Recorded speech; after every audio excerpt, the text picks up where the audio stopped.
Assalamualaikum warahmatullahi wabarakatuh. Alhamdulillahirabbil alamin. Palawargi tiasa tepang dangu deui sareng Mang Iday dina acara Mang Dongengkeun. Urang mulangkeun katineng ku Mang Rupi dongeng Sunda anu kapungkur.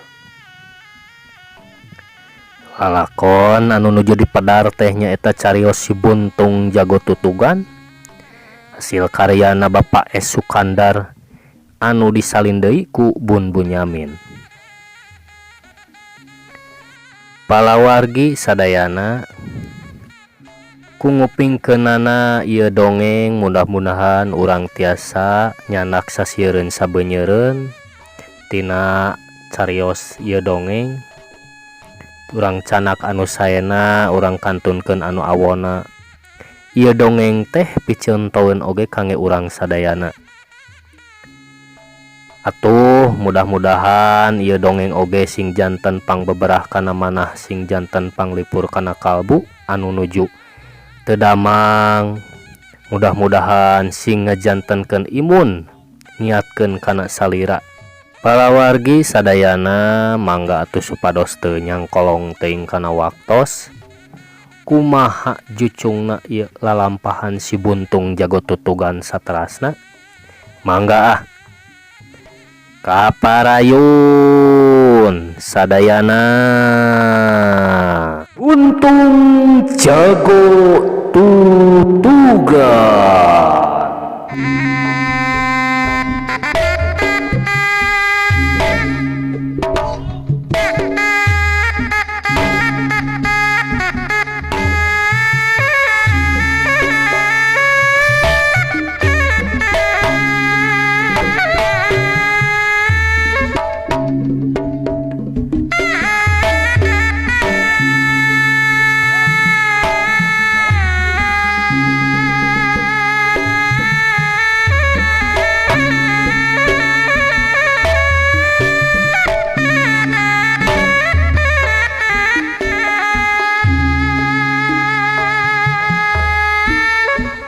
Hanca anu katuna teh dugi ka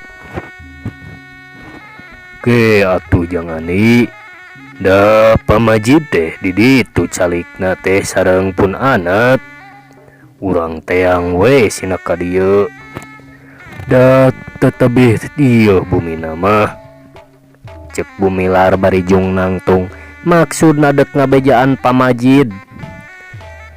Sauyos atuh Pak, abdi we anu ngabujeng ka ditu. Anu palih mana bumina Kang Jana teh? Hate Andi teu mikeun lamun gumilar kudu indit sorangan ngabejaan pamajid teh. Ih, mending oge di dieu ngobrolna. Ongkoh Bapak teh sono. Keun da caket ieu.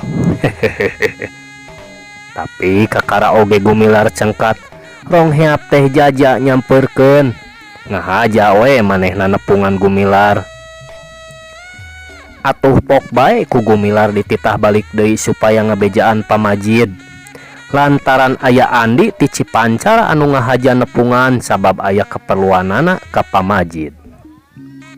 Leos jaja balik deui teu kungsi lila oge geus ngurunyung deui ka iring pamajid. Malah harita teh ngabring Wijana Ipah Sari Katut Ganjar marilu tayohna teh ngarasa panasaran hayang panggih jeung si Buntung Jago Tutugan.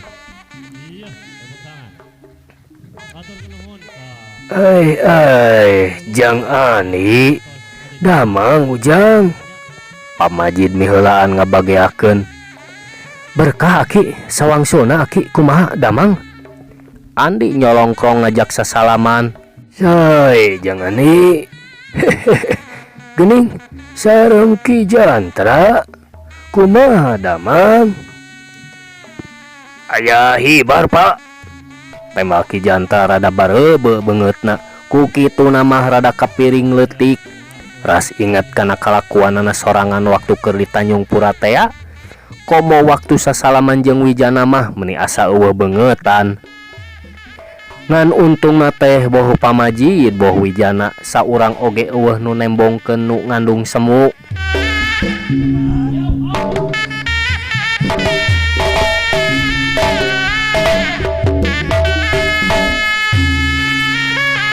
Beres itu ieu pada ngebrehkeun rasa sonona pedah bisa patepung lawung paamprok Jonghok barabat bae andi nyaritakeun pamaksudanana pangna datang ka Cicapar nya eta manehna teh dijurung laku ku Aki Musani supaya pamajid nepungan Aki Musani di Tambakbaya. Teu diterangkeun naon perlu nama ongkoh andi oge teu dibere nyaho deui naon-naon nama nganu disebutkeun teh aya penting we. Beres nepikeun pamaksudanana dak andi teh ngadongengkeun perkara karena ayeuna teh geus ngabelecet deui ti lemburna malah tadi oge kungsi papanggih babarengan jeung anu ngaran Dalimin urang tajur sela ngan baranggok oge tepung manehna langsung lumpat malah ngeunaan patelak jeung Dalimin oge dicaritakeun.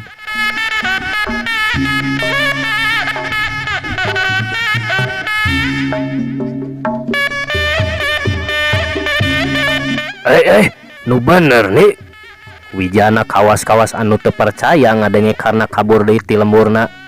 Bener karena teh kabur deui ti Gadog. Lares Kang Jan, malah abdi oge kantos tepang sareng pasuta Katutu Dharma anu ngahaja sumping ka Panenjoan cariosna nuju milarian karna. Ari anu tadi panggih di jalan bener eta teh karna. Sumuhun Kang Jan, ma pangling atuh. Mangga we taroskeun ka Pajantra. Andi bari ngareret kaki Jantra. Duh, aya naon deui cenahnya? Wijana satengah nanya ka dirina. Duka atuh Kang Jana, abdi oge teu ngartos. Buah ngompot deui jeung anak buahna. Bu. Cek pamajid bari ngareret ka Wijana. Tiasa janten ki, abdi oge ngemut kadinya. Netorogan nakernya. Wijana nembalan bari malas ngareret. Mongal kitu rek aya maksud goreng ka urang mah. Nya Arum nembrong. Ulah waka goreng sangka Jum. Gumilar bari ngareret ka bojona bari sorot panon ngebrehkeun ka teu panujuan. Ih sanes, pedah we kapendak kalangkang kolongkong kapalih dieu.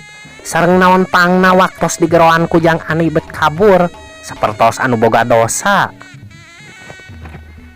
Bener kitu nama matak teka harti tapi ari jojo nyangka goreng mah ulah waka Gumilar kekeh ngebrehkeun ka teu panujuanana. Eta anu teka hartosna teh nah kunaon manehna teh bet kabur deui nya. Keun bae jana tong teuing jadi pikiran. Atuh cenah deuk aya maksud nu teu dipikahayang. Urangna we sing waspada ngajaga diri. Sing saring sing pageuh kancing, saring sat pageuh iket. Sumuhun kitu we eta mah. Jang panginten Bapak teh kedah ka Tambakbaya. Pamajid nyarita Kak Gumilar pang-pang nama satengah menta dijurungkeun. Sakedahna eta mah Pak. Bade iraha kitu angkatna Pamajid. Bade dinten ayeuna bae rupina mah. Sae candak we atuh Wijana kanggo pirencangeun tambak keung mah. Gumilar ngareret ka Wijana. Sumuhun sareng abdi we atuh ki. Wijana giak nakar sugan we papanggih jeung karna panasaran naon sababna bet kabur deui ti lemburna. Geus kitu mah teu talangke Andi mah pamitan. Mimiti nama Gumilar teh teu langsung ngidinan Andi indit deui teh. Ku kitu nama ngarasa sono kene. Orokaya Andi maksa lantaran geus papadonan. Nya geus dipapadonan ku Aki Musani supaya ulah lila. Antuk nama Gumilar ngidinan bari ngaimplik-implikan nitip salam baktos ka Aki Musani nu mangkuk di Tambakbaya.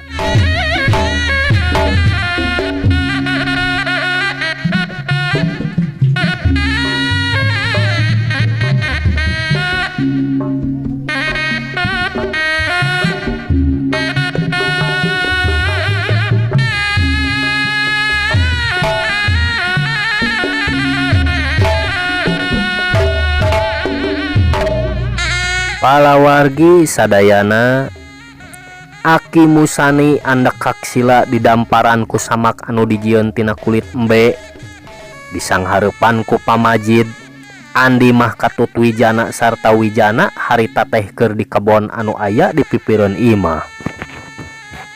Kukitu namah ngaragangan bisi aya obrolan anu dirusiahkeun antara Aki Musani jeung pamajid.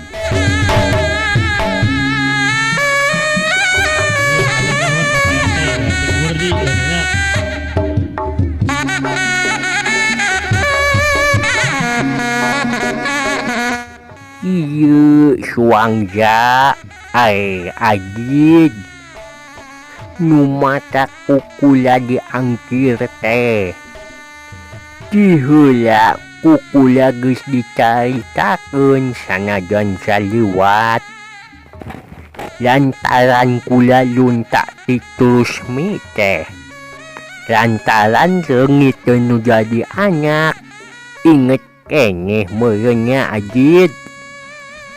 Sumuhun emut salajengna kumaha kitu Pak Guru?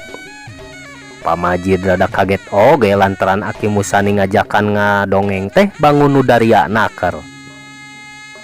Jauh-jauh manehna disusulan jeung ku anehna teh naha ari pamardaka teu disusulan.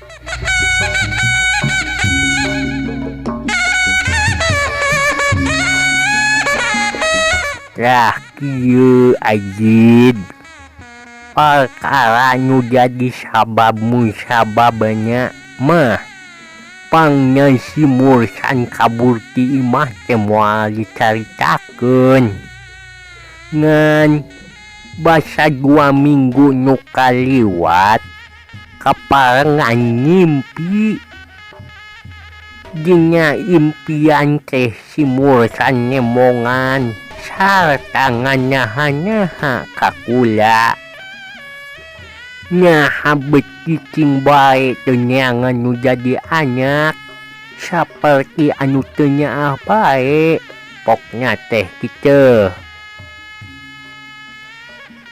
Tah kukikunya hate kula anu tadina geus paler teh ayeuna beut inget deui ieu teh kageuing deui ku impian di poho-poho kala kabeuki nyonyo nyosok beuki nyonyo mah nu ngadongengnya nya nyonyo susu Indomilak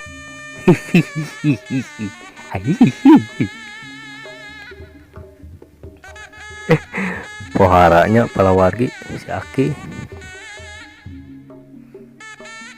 di paler kala kabeuki masket inget kanu jadi anak tungtungnya jadi timbul deui kapanasaran hayang maluluh deui si Mursan kula teh. Reg Aki Musani eureun heula nyaritana diselang heula ku ngarongkong kulub sampe regot kana cienteh dina bekong anu dijieun tina batok. Mohon salajengna kumaha Pak Guru? Pamajid nanya deui kasurung ku panasaran. Ieu ajid eta oge lamun kasaluyuan kula terek mentes ka hidep pangmaluluhkeun si Mursan tapi ulah jauh-jauh kitu we kanu deukeut paling sadi sakaluyah maksud jadi sakuliah daya Garut oge ulah dihagalkeun teuing ieu mah sambilan we ieu mah jangan ukur meakeun kapanasaran teangan di sakuliah daya Garut kumaha kira-kiranya sanggup ajid? Mangga Pak Guru upami leres mah jang Mursan teh aya keneh di kieuna pilaku we teu kapendak moal pok anya rupanya hidup ajid. Moal atuh Pak Guru margi kapan aya cirina? nya daun celi anu katuhunya rawing urut dicakar monyet saja banyak di eta hidup oge apal meureun manehnya teh boga hiji barang anu kacida dipika resepnya waktu hayang kanyap eta barang teh pan nepi ka pundung sagala terus sok dipake ku manehnya inget kene Sumuhun kantenan Pak Guru. Kantenan emut kene pisan. ya eta oge bisa dijieun padoman jid lantaran sapamikir kula batul mah moal aya nu boga samodel kitu. Sumuhun leres Pak Guru. Kapungkur oge abdi teh kabita pisan ku eta barang teh. Tah kitu we sugan we atuh si Mursan teh aya keneh di kieu nya. Sumuhun Pak Guru. Manawi we atuh dupi ki adi di wartosan kitu. Saha ki uka henteu ajid ongkonya ki uka mah teu apaleun ka si Mursan teh. Leres margi Mursan mah dalitna oge sareng abdi. Nya ieu sababnya ulah mentes ka hidup teh ajid sakitu tah kaperluan kula teh ayeuna mah pek bisi deuk ngareureuhkeun awak ka mana ari barudaknya. Aki Musani bari ngareret kaluar. Nuju di laluar panginten. Pak Majid oge ngareret kaluar. Palawargi sadayana geus taya deui piobroleun mah Pak Majid teh pamitan mulang deui ka Cicapar. Bakuna mah ngarasakeun kawijana anu geus merenyeng hayang geura balik lantaran ngarasa hariwang ninggalkeun pamajikanana anu keur gede beuteung anu geus nincak bulan alaeun. Andi mah jeung Ki Jantra teu milu mulang. Ongkoh deui ti heula oge apanan Andi mah geus dibejakeun yen Aki Musani teh aya kaperluanana. Anu dina dekna dicaritakeun bener bae kumaha ceuk turupanana yen Aki Musani teh dek ngajarkeun deui ilmu-ilmuna ka Andi.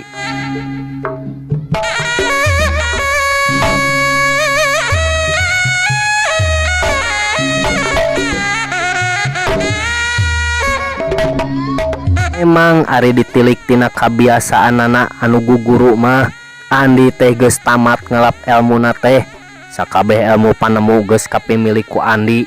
Tapi ieu mah anu dek diajarkeun ku Aki Musani ayeuna hiji kabiasaan Aki Musani nu memang bawana ti kudrat.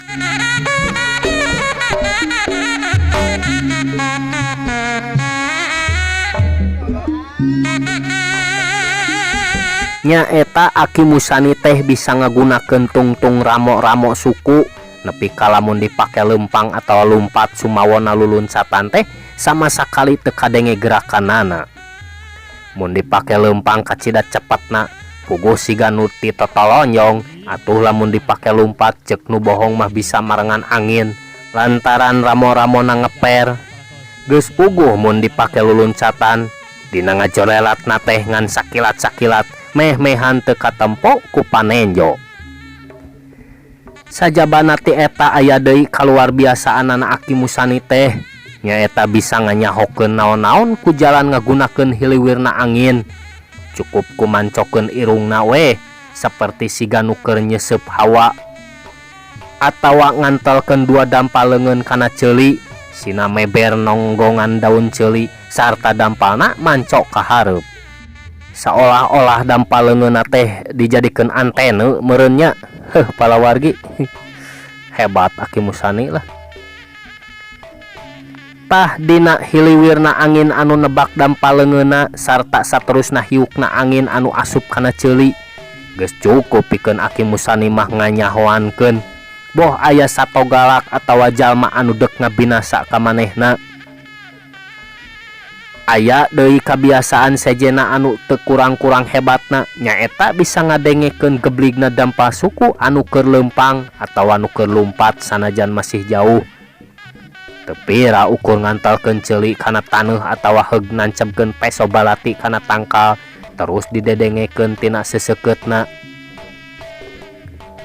Hebatna teh lain bae bisa ngadenge gebligna anu leumpang, tapi bisa dipaparah nah eta nu leumpang teh keur nafsu atawa henteu.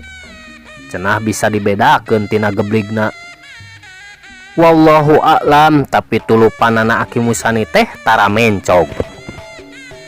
Tah ieu pisan kaluar biasaan Aki Musani anu teu dipimili ku batur anu deuk diajarkeun ka Andi teh.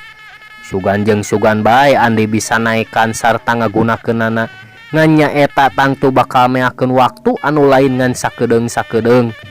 Tapi taya salahna ku Aki Musani deuk dicoba-coba hal ieu teh lantaran ku kanyaahna ka Andi. Atuh waktu diterangkeun ka Andi puguh we lain deui ngarasa bungahna saha nu teu atoh rek dibere pangajaran anu kacida hebatna. Tapi anu jadi hareneg teh masalah waktu.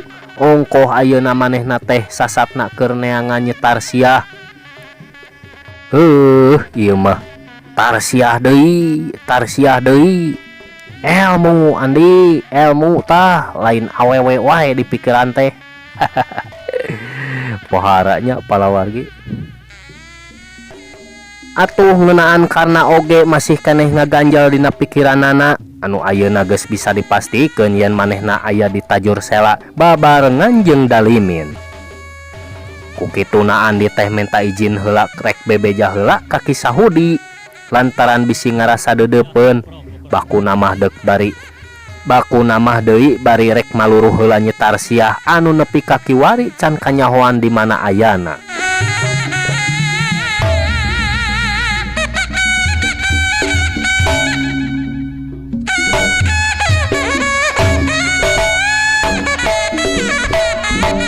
Andi minta idin balik heula ka Cipancar. Alesana mah can bebeja ka Ki Sahudi lantaran bebeja mah moal lila indi teh.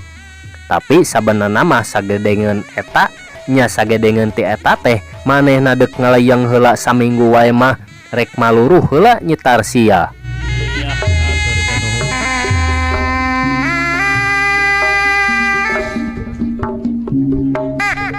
Uguh we kudu bebeja heula Andi. Nya eta bisi arep-arepeun lantaran naon anu deuk ku Aki diajarkeun teh butuh waktu anu lain sakedeung. Iya harek mulang teh. Enjing oge sae Aki. Tah minggon payun tangtos abdi bade ka dieu deui. Nya eta mah kieu we atuh Andi. Juga nyan bae ieu mah lumayan lamun bisa kataikan teh. Sumuhun mugi-mugi we atuh Aki. Sabotkeun ngobrol torojo si Medi nyamperkeun bebeja ka Aki Musani yen manehna deuk ngakutan suluh meunang mangkukna ngumpulkeun. Ayeuna meureun geus garing meungpeung rineh pokna teh. Yuk urang akutan jeung Akang Medi, yuk. Cek Andi hagetna karedek mantuan. Sanggeus diidinan mah ting garedig ke tempat pangalaan suluh.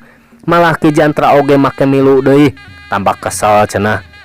Beres ngalah suluh Andi mah jeung si Medi ngabelecet deui.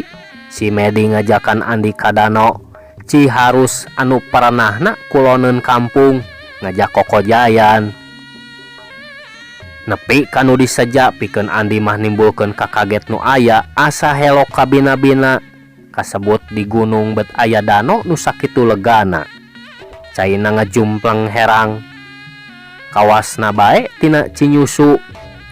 Kejebur duanana ngarojai pating kecebek. Malah si Medi mah make ngajak balap sagala. Wani meureun pedah Andi mah ngojaina ukur make leungeun sabelah. Diajak kitu teh atuh puguh we Andi anu memang tibu budak geus manukna kana ngojai mah. Sanajan ayeuna ukur make sabelah leungeun oge, tetela ngojaina mah teu bisa dielehkeun ku si Medi. Haha, hebat geningan ngojaina Kang Andi mah sakitu. Si Medi teu wani nuluykeun ngomong, sanggeus duanana haranjat. Hahaha, sakitu leungeun Kang Andi buntung Medi. Ieu mah buntung oge lain sabuntung-buntungna atuh. Bisa dipake ngalasuluh geura yeuh. Cek Andi bari ngacorelat kana hiji tangkal, jebrot bae dahana ditonyok, dorok-dok dahan teh sakali nonjok oge langsung peungas.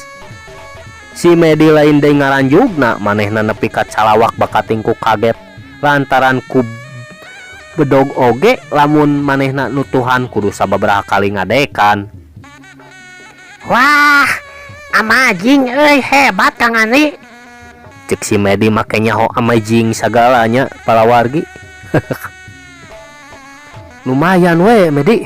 Matak Kang Andi mah mun ngalasuluh teh teu perlu bedog. Cek Andi bari nguyak sirah si Medi. Ari eta naon sareng jang naon Kang? Cek si Medi bari nunjuk kana siku-siku. Ieu teh ngaranna siku-siku. Jang ngalawan pakarang musuh. Matak Medi ari bedog dilawan ku bedog mah matak tongtang teu paruguh. Kutan kitu Kang Andi. Ah, teu kudu dilawanan ku eta Kang Andi. Diadukeun jeung leungeun buntung oge piraku teu ngabaletok potong bedogna geura. Nya bisa kitu oge Medi. Hayu urang balik. Bisi aki arep-arepeun ke. Cek Andi saterusna mah ngajak balik. Asa teu pupuguh make ngajak nyarita si Medi hal-hal anu teu puguh. Bring bae duanana baralik leumpang ngarendeng bari sakapeung Andi datang sifat jayeuna keur budak mangsa keur sapantaran si Medi. Teu pupuguh si Medi sina leumpang ti heula sarta terus sukuna anu keur ngalengkah teh ditalipak. Dina pikiran Andi pasti si Medi teh bakal nyuksuk, tapi lain deui kagetna lantaran si Medi anu memang geus meunang warahan ti Aki Musani. Sakilat jungkir balik sababaraha kali ka hareup. Dina celekna deui kana taneuh teh bari malik ka arah Andi bari langsung masang kuda-kuda. Hebat Medi. Cek Andi bari ngacungkeun jempol. Pelajaran kahiji ti Aki yen urang kudu salawas-na waspada ka sing saha bae. Komo anu jayel model Kang Andi mah. Cek si Medi bari nyengir. Datang ka imah kasampak Aki Musani keur ngobrol jeung Ki Jantra. Andi mah jeung si Medi terus bae ka tukang dek mereskeun suluh di pipir imah.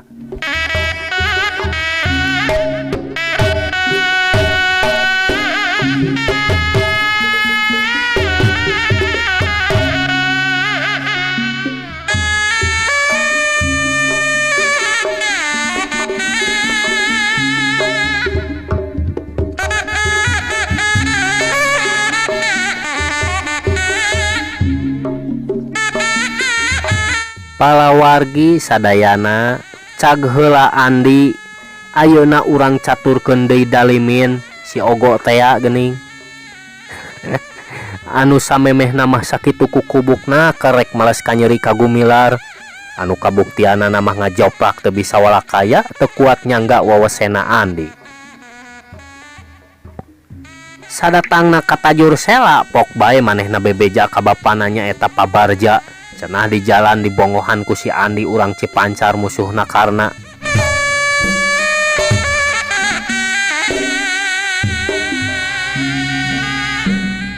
Ari karena nyahat teu milu babantu kitu. Pabarja rutret kaduanana.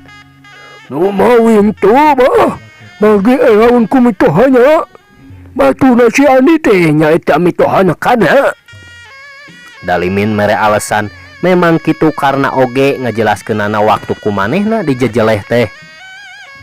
Geuh, ngadon larajo we nya maneh dibongohan teh. Lumpat bah, waktu kuring nuju patelak teh. Ai, jadi kungsi galungan heula nya. Nuhun bah. Dina tadi dibongohan maneh teh ditu dibere ka tempetan ngalawan. Kumaha nya eta teh sieun bener koplok. Ari kawitnya mah abdi teh dibongohan. dipapalku lengan buntung na ba? Lantaran tos kabenangan ti payun kapaksa we abdi teh teu kiat. Cek Dalimin bari rada semunyiak banget nak ngarasa era kudu jadi bapak lantaran bohong nak kadongdon.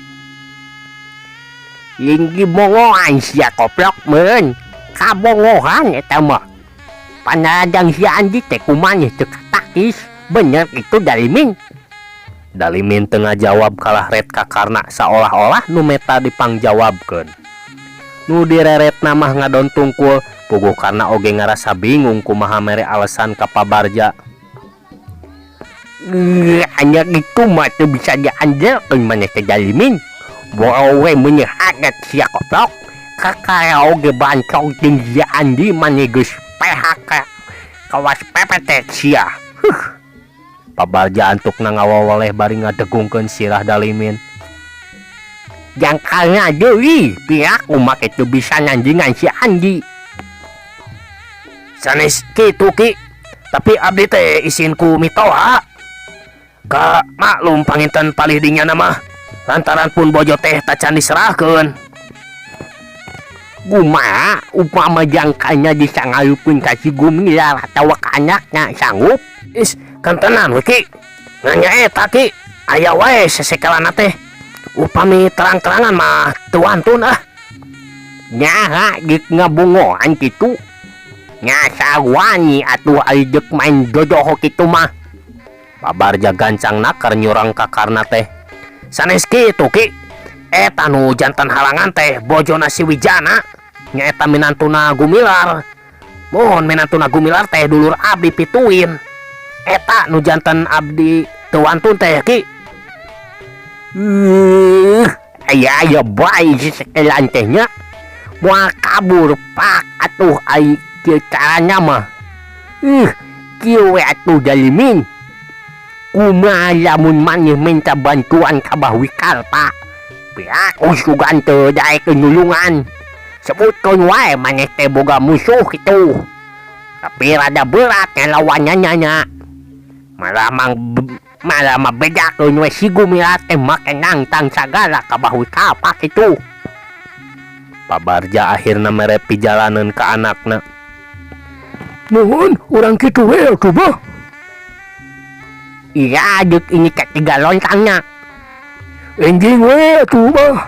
Tiasalah enjing oge. Nya mending oge ijukan anteu we ku jangkarna. Tah sae kitu we atuh Ki.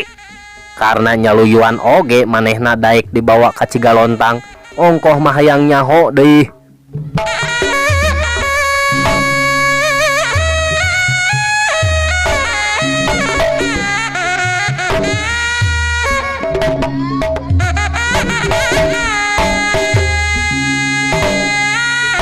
Caturkeun isukna Dalimin jeung Karna rebun keneh geus arinit ti tajur sela lantaran meh teu panas teuing di jalana. Teuing kumaha nyaritana Dalimin waktu geus anyog ka padumukana Bahwi Kalpa teh. Da eta we Bahwi Kalpa teh nepi ka ngekidir nafsuna sarta gilig hatena yen isukan ge deuk indit pikeun ngajora Gumilar ka Cicapar. Pikeun Karna mahal ieu teh matak atoh we nu aya lantaran manehna deuk nyarandekeun diri lantaran ari angkeuhanana mah boh deka Dalimin boh ka Bahwi Kalpa pisan manehna teh teu ngarasa gimir saeutik oge mun seug kudu padungdung. Ngan eta we sasatna mah ayeuna manehna bisa nginjem leungeun pikeun mulangkeun ka nyeri ka jalma-jalma anu dianggap musuhna. Matak barang mireungeuh Bahwi Kalpa iji gimrang bari sarta panonna burial buncelik teh manehna mah ngahep-hep bae bangun anu sieun ka barerang padahal ari dina hatena mah seuri. Malah ka Dalimin anu sakitu bebelana ngarasa aing murid kahijina Bahwi Kalpa teh manehna mah ukur ngajebengan we ku Andi wae nepi ka ngajahjer geus bisa kaukur sakumaha tingkat pangabisana mun teu sababat jeung manehna tangtu aya di sanapeun manehna. Isukna teu salah bring bae sarerea arinit ti Cigalontang Bahwi Kalpa mawa murid nu kaitung kadeheus oge pandena teu beda ti Dalimin malah umurna oge pakokolot supa asli urang Cigalontang. Ngaranna Dorji, pedang barangasan sahaok kadua gapok saucap kadua jedak. Ku kitu teh amah pangaruh urat nganteng dina tarang. Adat pangadatana teh teu salah deui. Harung gampung teu kaup hatena karerab amarahna teh langsung podal teu beda ti seuneu nu dibanyur ku bensin.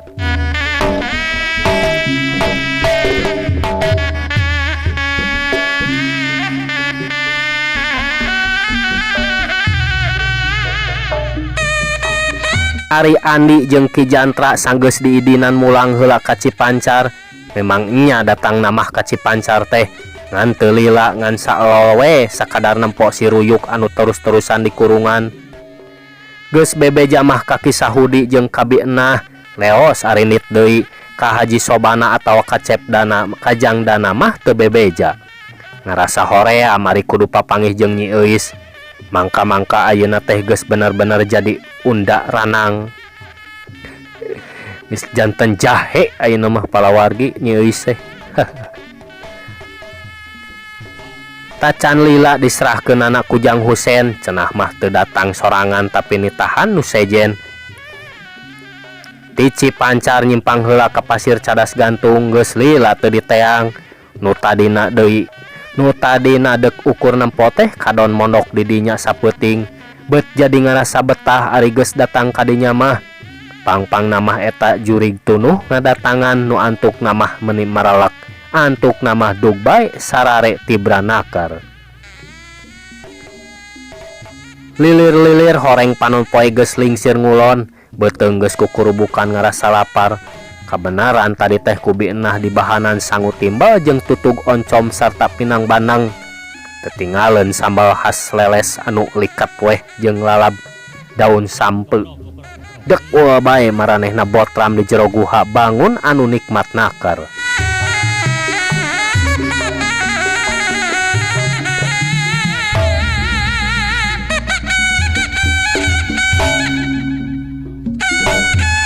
Caturkeun isukna panon poe oge kakara meletek.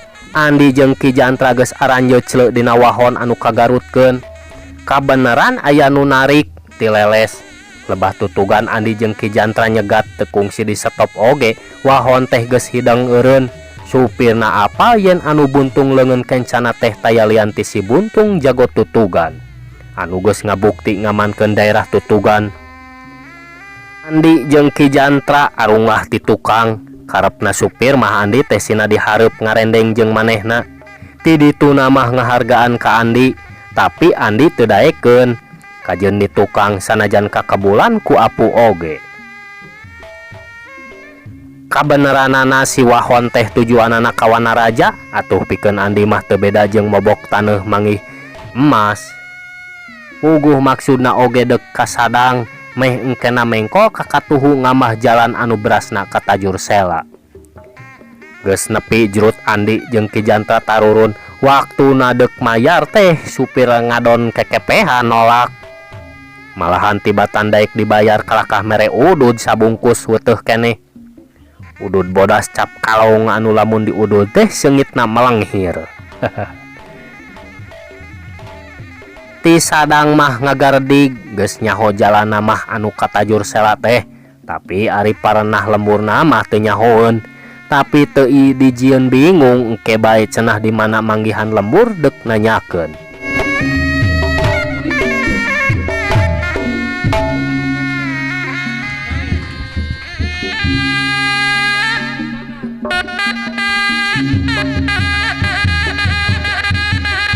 Keur jongjon lalempang na atuh anarong heap teh tibe hareup aya nu lalempang ngabring mapag jeung manehanana. Nu ngalabring teh tayalian ti Bahwi Kalpa Dorji Dalimin sarta Karna.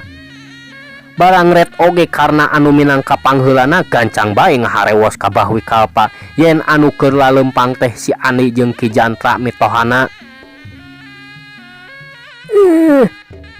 Tanyungan si buntung teh kunya atuh sina dilawanan ku Ki Dorji. Atuh eta batuna lawanan ku didinya Dalimin. Karena mah leuwih hade nyumput we ari ngarasa era ku mitoha mah. Bahwi kalpa paparantahna ditungtungan ku ngahehe. Ya kajaya manggil lawan buntungum. Cek si Dorji teu loba pamolah deui, jorelat jeung bae ngahadang ka hareupeun Andi. Sedeng Dalimin ngajorelat ka hareupeun Ki Jantra. Atuh sakali ieu mah karena teu nyumput, tapi ngadon nguliwed ka tukangeun Bahwi kalpa. Kabeneran palih di dieu ya. Puguh we Andika teh ke ripaluruh Dalimin. Andi kalakah seuri bari ngareret ka Dalimin anu keur nyang hareupan Ki Jantra. Wah ieu moncong loba ngagos ya. Aing yo sang aropan sia. Si Dorji. Bari jo sabrot bae eta si Dorji nyambetkeun peurupna anu bangbaraan. Teu sopan teuing baraya. Andi gentak ngalegot tina gerakan orai gibug menang mulungan ti Ki Jantra. Jurelat suku katuhunan ejeh ka tukang dina jurus walang sungsang. Tapi si Dorji cukup ringeus manehna ngagentak ngarempodkeun badana bari narik suku katuhuna ka tukang. Sabrut peurupna ngadiusek mapag cukang irung. Andi ngagentak ngadiuskeun leungeun buntung narik dipake mapag peurup anu bangbaraan. Orokaya si Dorji anu memang geus dibejaan ku Dalimin kumaha hebatna leungeun buntung Andi. Matana awas naker, sakilat manehna ngalobah gerakan leungeunna ngulawit ka luhur sarta terus ngahiuk ka handap. Teu mis deui ngacedak meupeuh leungeun buntung, sedeng leungeun katuhuna ngadius deuk nyatok gado. Kurang tarik baraya. Cek Andi sakitu kurang kumaha tarikanna timpugan si Dorji teh, tapi teu nimbulkeun pangaruhna naon saeutik oge. Bareng jeung eta leungeun katuhu Andi ngaheat ka luhur. Duh! Jurus si Dorji beunang ditakis anu ngajadikeun leungeun kencana ranggah sarta badana rada ngadang heula ka tukang. Srog suku Andi dipajukeun ngaparengan leungeun katuhu anu tadi mentas dipake nakis. Anu saterusna ngahiuk mangrupa jurus anu moal bisa disingkahan deui. Teu salah. Cerot, jurot. Si Dorji kontan ngagerung bari ngadayagdag ka tukang. Suruntul jebrod leungeun buntung teh ayeuna mah taya aling-aling nu ngahalangan satakerna ngahancakana dada. Blug, Walah coba. Si Dorji ngagerung kalaka beuki parna sarta teu ngalobakeun deui codeka, kebut bae si Dorji labuh ngabebengkang.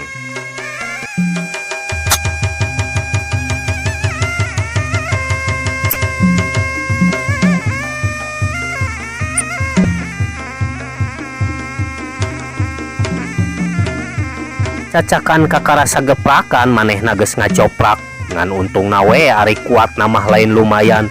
Teu mubah digemleng teu sirikna beurang peuting ku Bahwi kalpa lantaran harita keneh oge geus nguniang hudang deui. Puguh nyeri namah lain di kieu sarta wirang kunu jadi guruna. Ku kituna sabrut si Dorji narajang miheulaan ngagunakeun jurus katilu Cigalontang. Gilek Andi nyerong atuhu bari ngahematkeun leungeun katuhuna dina teungeulan kepang rek ngahanca jurus lawan.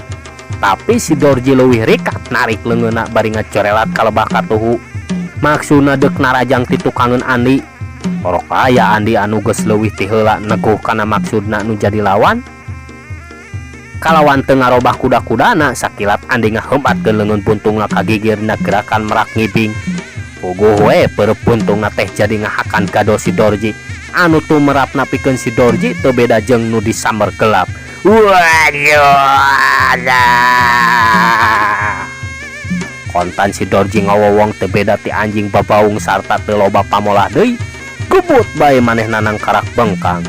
Gadona karasa asa amburadul lantaran teu salah. Hauntuna anu ku manehna dipupus ti teh nepi ka pakluk maruragan. Sedengkeun matana Buriabun celik teu beda ti nu rek ngalepaskeun nyawa. Geus puguh getih tina sungutna mah mending ngagewor. Jeung aing sia malawannya Andi. Bahwi kalpa sakilatna keur ngacorelat ka hareupeun Andi jeug ngajega. Panon ngakedur hurung teu beda ti nu ngandung seuneu. Sabrehan mah Andi teh make jeung rada ngaranjug oge mireungeuh bubuden Bahwi kalpa anu bener-bener pikagilaeun. Kurang-kurang panggembleng mah Andi teh matak ngayak-yak nya-nya mireungeuh bubudena Bahwi kalpa harita. Memang benar banget nama teu bergud bosongot bade amprotan, tapi masya Allah iya mah banget na teh teu beda ti tangkorak hirup. Pipina kemong leuwih ti ukuran, nepi ka tulang-tulangna nyaloh cor nonjol, irungna bengkung nguni pamatuk ekek, ari panon bolotot semunu rada nongtot keluar. Ari reteh kana ceulina hayo deui ke rebing teh make utak-utakan, teu beda ti ceuli gajah anu bisa ngiplik siga hihit. Tapi kangaranan jalma anu sugih kawani sarta leber wawanen taya kakeung, tukang es ngarasa ruas. Palawargi tos ngurunyung yeuh tukang es. Aduh, hapunten pisanya waktosna parantos teh nyekapan deui wae. Urang sambungkeun sanes waktos. Mudah-mudahan saenggalna emang mintonkeun di dongeng teu aya wagelan deui. Mung sakitu anu tiasa kasangakeun, ampun paralu nu kasuhun, ninggalih nu dipamrih, hampura anu teda. Cag urang tuna dihaneulem hieum, tuna dihanyuang siang, mangsa datang urang samper deui. Mang amit munur amit mungkur. Wassalamualaikum warahmatullahi wabarakatuh. Cag.